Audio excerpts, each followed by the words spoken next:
आई monetary advisory IMA एक Ponzi scheme थी जिसको बेंगलुरु के मंसूर खान नामी सरगने ने सियासतदानों व मजहबी रहनुमाओं के साथ मिलकर हलाल सरमायाकारी के नाम पर तकरीबन 3000 करोड़ रुपयों का चूना लगाया था।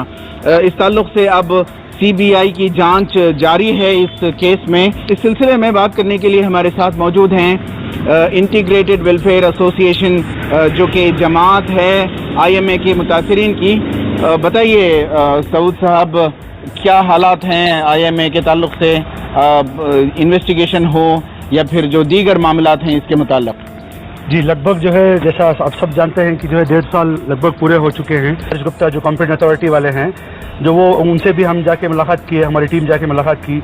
अब वो बोले कि हाँ हो रहा है बोल के। अब जो 400 करोड़ नोटिफाई किए हैं बोल के बोल रहे हैं, कहाँ हैं, क्या हुआ उसके बारे में अभी तक जो है लोगों के पास कुछ भी एक उम्मीद है कि जो है कम से कम जो है ये जो केस CBI के पास हैंड ओवर हुआ है इसका एक हल निकल जाए और जो नोटिफाई हुई है प्रॉपर्टीज़ वगैरह, वो पैसा कब तक जो है आवाम का पैसा जो इसमें लोग गंवाए हैं, अपने मेहनत के पैसे, अपने जो है रात दिन के मेहनत के जो कमाए हुए पैसे हैं, वो कैसे जो है उनके पास वापस आ जाए। तो यही हमारी ये कोशिश है कि हम तो डे 1 से कोशिश कर रहे हैं, हम लोग जो है अथॉरिटीज़ से मिलने की कोशिश कर रहे हैं, CBI ऑफिस के पास भी जाने की कोशिश कर रहे हैं, लेकिन इसका कोई हल नहीं निकल रहा है। आपने जो इंटीग्रेटेड वेलफेयर एसोसिएशन जो NGO कायम किया है इस मकसद से, क्या कार्रवाई चली है, आप क्या कर रहे हैं आपकी तंजीम की जानिब से इन मुतासरीन के लिए? हमें अब तक का जो है कई बड़े बड़े उलमा से जाके मुलाकात करे, बड़े पॉलिटिशियन से भी जाके मुलाकात करे। आगे हमें चाहते कि भी हमारे एसोसिएशन के जरिए से हमारा IMA का केस और मजबूत होने के बाद में जल्द से जल्द इंशाल्लाह जो भी अमाउंट जो इसके अंदर नुकसान हुआ है जल्द से जल्द हमें वापस मिले। लीगल एक्सपर्ट से हम लोगों ने कंसल्ट किया है, कानूनी कार्रवाई जो है इसकी तैयारी हम लोगों ने की है।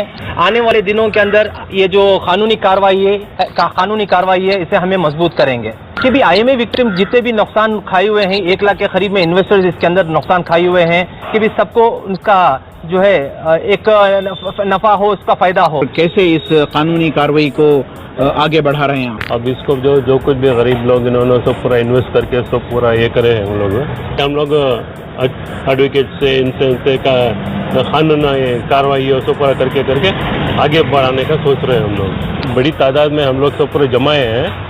अब वो जमा करके लीगल एक्सपर्ट्स वगैरह इनको जो कुछ भी उनको सब पूरा पकड़ के करके हम लोग इसकी लड़ाई आगे ले जाएंगे। आगे ले जाके सब पूरा करके कुछ ना कुछ इसका नतीजा आए जैसा करेंगे।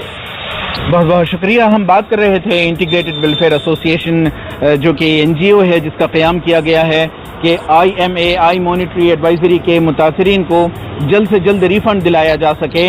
इनकी कानूनी कार्रवाई चल रही है हाई कोर्ट में, इनका पिटिशन डालने का इरादा है अलग से। अब देखना यह है कि हुकूमत की जानिब से और CBI की जानिब से किस कदर ये कार्रवाई मुकम्मल होती है कि जो मुतासरीन हैं उन्हें उनका रिफंड मिल सके। रफ़ीक जब्बार, ETV भारत, बेंगलोर।